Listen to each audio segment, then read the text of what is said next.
Anyone else on the panel like to answer that question? Okay. I have a real heavy story to share with you about my mother. I come from a family of farm workers. I'm the firstborn of Ernestina and Antonio Garcia. My abuelito Papa Chico was a Yaqui soldier in the Mexican Revolution. At the age of 15, I began to hear his stories about the revolution. My mother went to a segregated school in Arizona with her whole family. My mother was the sixth born of 18. The family finally came to California in 1937. I grew up hearing stories from my mother about how it was when she went to elementary school, how if you spoke Spanish, they would stick you in the closet for the day. So she had she didn't like to go to school. She said she'd rather stay home because of the way they were mistreated. In the 1950s and the 1960s, we lived in Oakland. My mother saw a lot of discrimination because my mother was dark-skinned, as were my brothers and my sisters. I was a güerita. I didn't like the way that they used to treat my brother and my mother and my sister because they were dark. And so it always stuck with me growing up. I want to give credit to my parents who supported me and stood by me through thick and thin. I am my mother's revolution. Mom could not have done the things that she did without the support of my father. My father was her consultant, he was her confidant, he was everything to my mom. He was her bodyguard, he took care of my mom. When we moved to Fiestas, because my mother started getting involved with what was happening, we moved to Fiestas, and the first thing we did was my mom took us kids. I remember my brother and my sister, some of us in strollers out there picketing at the PW market on the east side. It was there that we met Raquel Silva and her family. We were there handing out leaflets, boycotting for grapes and for the lettuce. And then one time my mom took me to the Reno to visit the farm workers over there. We went and into one lady's home, and I was shocked because there was a baby there that had no eyes, had no limbs, and it was because the mother had been in contact with pesticides. And it really broke my heart. I was probably about 17, 16 years old, and I remember I said, Mom, we got to do something about this. When I was in high school, and this is back in 1968, there were several incidents that happened. Like there was what I call the Aranda incident. The Aranda incident was in homeroom. There were some brothers there, the Aranda brothers, that spoke no English. And so the teacher there, instead of giving them givers there to get credit for high school, instead she would tell me to translate to these young brothers that they had to go out in the yard and pick up papers. They were supposed to clean the yard, and when they come back and they say, oh, she'd tell me, send them back out. The class isn't over yet. So there they go. But we found out later that that was in violation of Title VI, which meant that they were supposed to be providing, the school district was supposed to be providing bilingual services for these students, and they weren't. Another thing that happened, and this was kind of funny, they put me in a photography class. I didn't want to be in the photography class. I told my mom, I don't like this class, I want to get out of it, but the counselor won't take me out. And so, Mom, could you please come with me? Because she's not listening to me. Please come with me to go talk to this counselor. So Mom came in, we went in there, and the lady motioned us to come in her office. We sat down, and then the lady started saying, now, Doreen, tell your mother that this photography class will be very good for you. Because I have a friend named Paquita, and that's what she does. She goes to the bars, and she takes pictures. And you could have a good job doing that, and that would be good for you and your family. And she could say, now tell your mother. And I turned and I looked at my mom, and my mom stood up. Because the lady thought my mom didn't speak any English. And my mom spoke perfect English. And so she stood up and she said, what did you say? And the lady, she was just a white lady, she turned a bright red. You know, and Mom started on her, you people, what do you think we are, that we would have our daughter go and do those kind of things?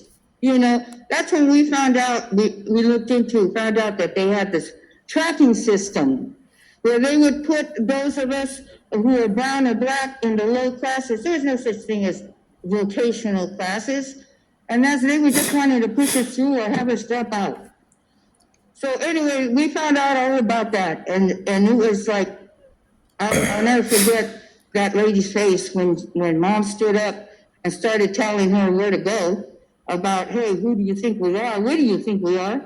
You know, and so the lady, always said there was so much rumpus in the room that the vice principal came over and said, what's going on here?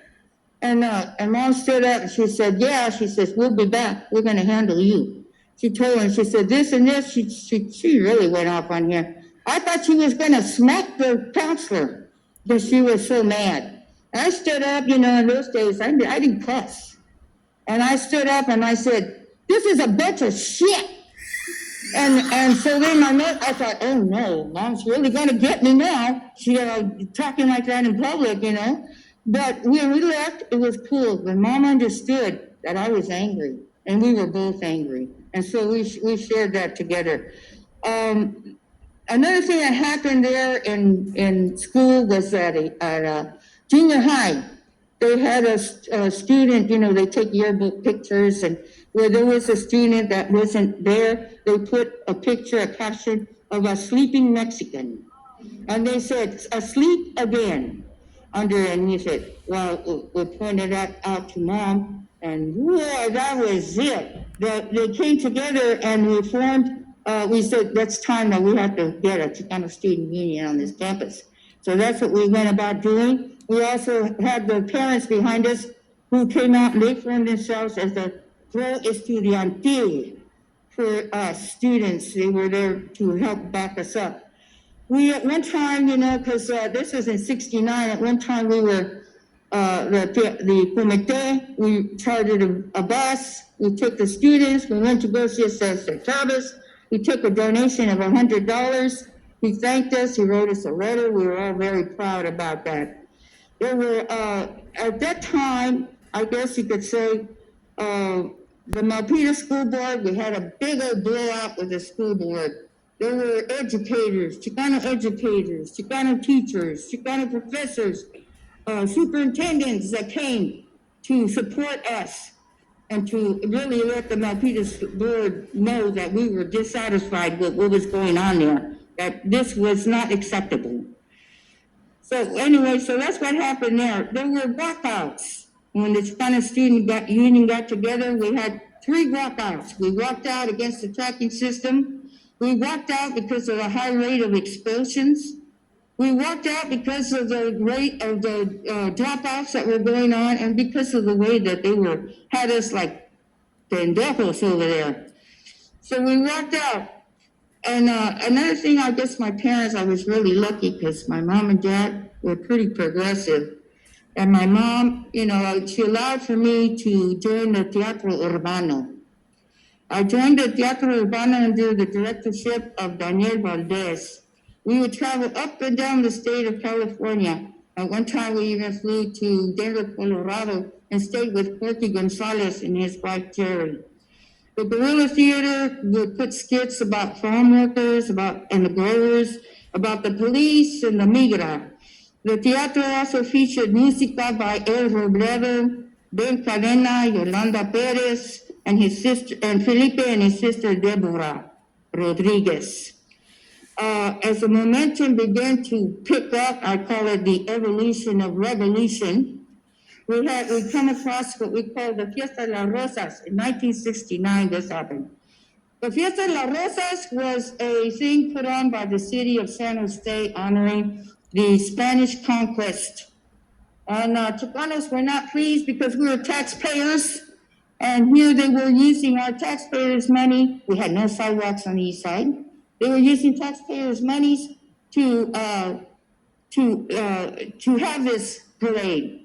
And at the end of the parade, they would have, the only thing I ever saw that was about a Mexican was they had a guy with a burro at the end of the parade, and then the burro sat down and he wouldn't move, and they were trying to get the burro to move until we saw it like a burla, you know. There was a blowout that we, at the end of the parade, Chicanos came together, we went and they picketed. At the end of the parade, the police came after us. The police busted a lot of people.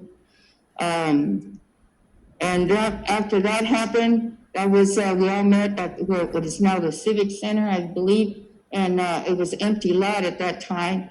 And we all met there, and that was the beginning of the formation of the Congregación de la Raza Unida. I'm gonna ask for a quick pause